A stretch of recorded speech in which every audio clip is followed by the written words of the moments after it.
Welcome or welcome back to my YouTube channel.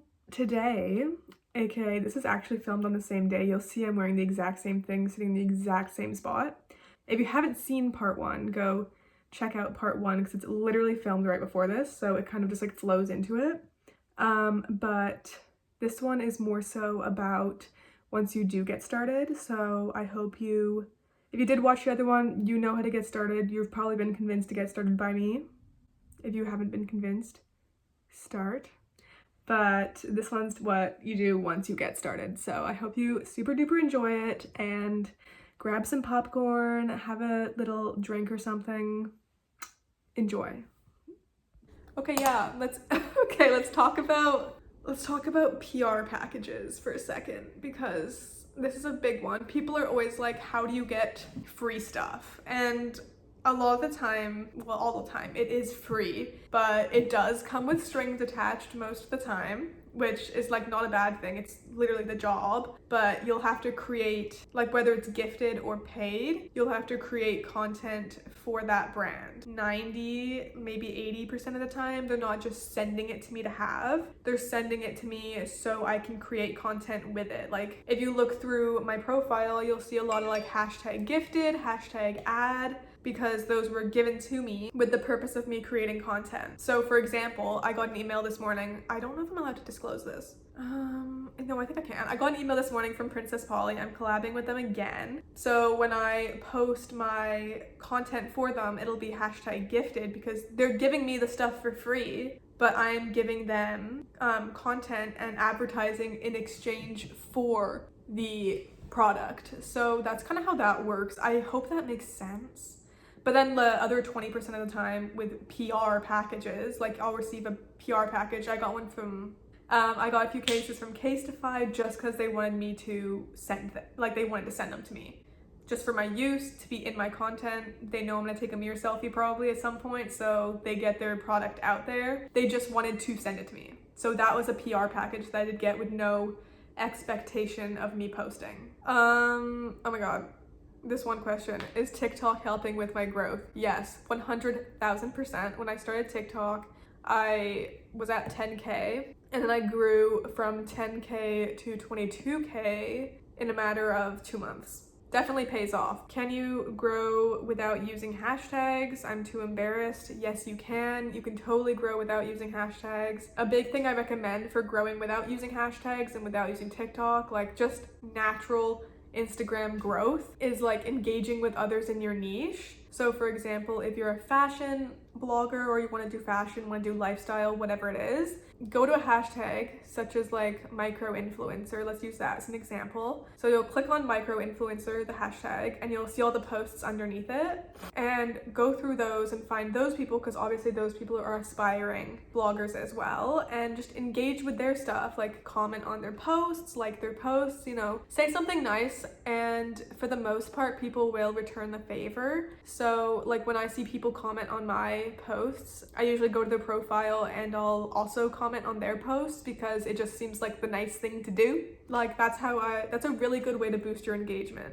So yeah, boosting your engagement, engage with other people. It's as simple as that. How to overcome the fear of posting? Maybe I was scared to post really a lot as well. I kind of threw myself into it, but I was scared, and like I'm not gonna say it's easy because it's not hard to get over your fear. You're literally putting yourself out there for everyone to see you. At first I didn't really show my face that much. Like I'd either have my phone like covering my face, or I would just have a filler photo or like a close-up outfit photo. Like I really didn't show my face a lot. Even now sometimes I don't, because like either my face just is not cooperating, my hair is not cooperating today, hence the hood. And anyways, yeah, so if you're not comfortable at first, maybe don't show your face in all your photos. You don't really have to. Like if you look at people like Emma Leger, I love her, but like in a lot of photos she doesn't show her face, or she'll show like half her face, but like you don't have to show your whole entire face. You don't have to do it. You don't have to do anything. You can simply be yourself and be successful. I think it's so funny that people think I come up with good captions because I actually just make them on the spot. But Should I reach out to brands? Yes, reach out to brands. Brands are not gonna always reach out to you. I reach out to so many brands, and that's how I get a lot of collaborations, because I reach out to them. Reels. I don't post a lot of reels. I know reels have helped for some people. I know someone who gained like 4,000 followers from reels because they went viral. So, I mean, it's kind of the same thing as TikTok. Like, if you go viral on reels or TikTok, you are gonna gain followers on Instagram. That's just kind of like, it kind of goes hand in hand. How do I take my own photos? Okay, this is a big one because I feel like it's not something that everyone is super comfortable with.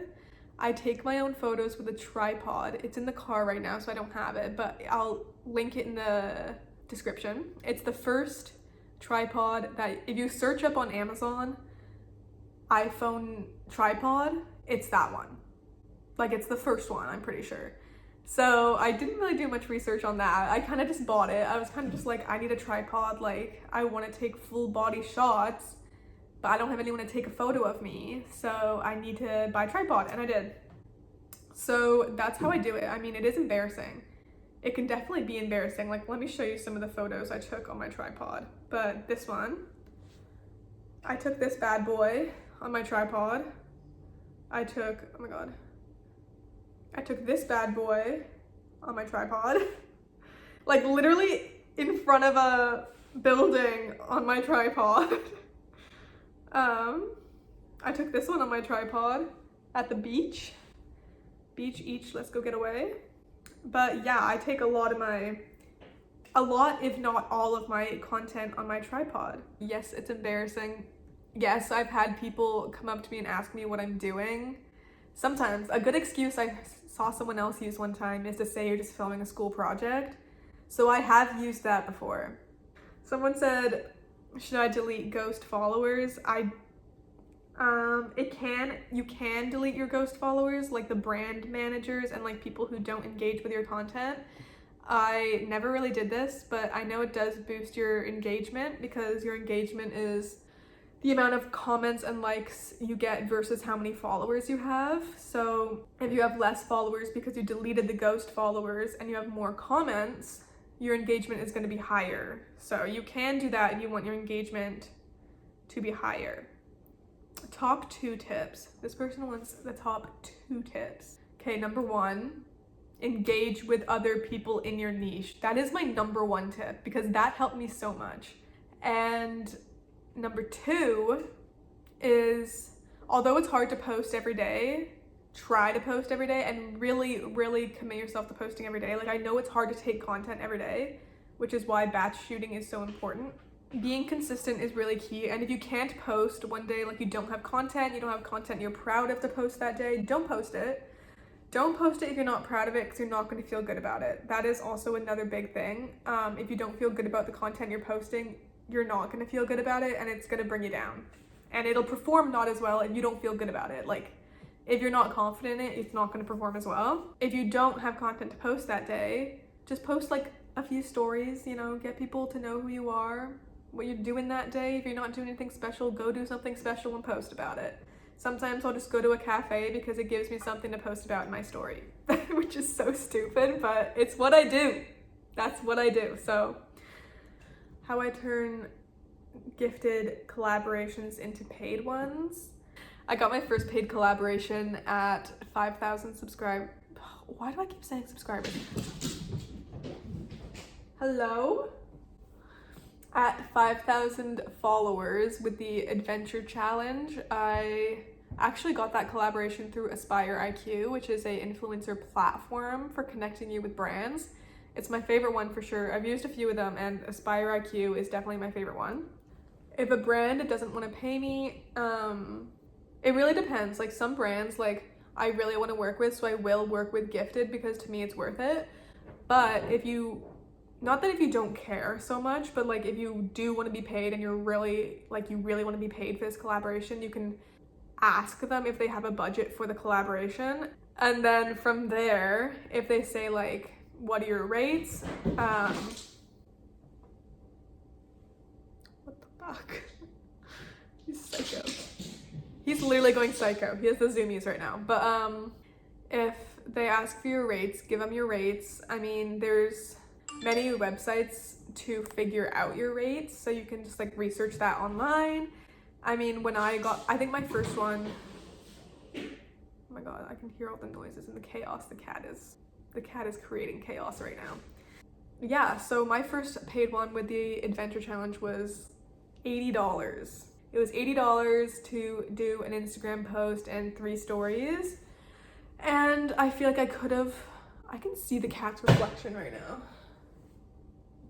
Holy shit, I can literally see the cat's reflection in my microwave. I don't know where the cat is. That's weird. Anyways, $80, and I was really excited. So basically that's that. If you want to be paid, ask to be paid. They can't say no if you don't ask. One I recently did, they offered me free stuff for the content that I would produce, and I was like, right now I'm only prioritizing paid collaborations. Like, I'd be happy to discuss my rates with you. And they were like, basically, how does $500 sound? Blah, blah, blah. We negotiate. I got some money. So if you want to get paid, you have to ask to be paid. What are they going to do? The worst that can happen is they say no. And that same thing goes with even asking brands to collab.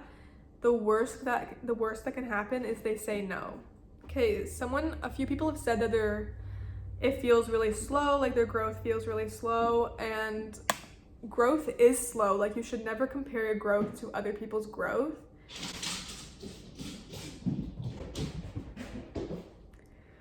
Because everyone's growth is different. Your growth is never going to be the same as someone else's growth. So that's definitely one thing that is really hard not to do, comparing your growth to other people, because you'll see other people growing a lot faster and it sucks because you feel like you're putting in all the effort and it's not paying off. There's a few people that, obviously I'm not going to name, but who I've seen grow in a shorter period of time. Like, they started after me and they're way ahead of me.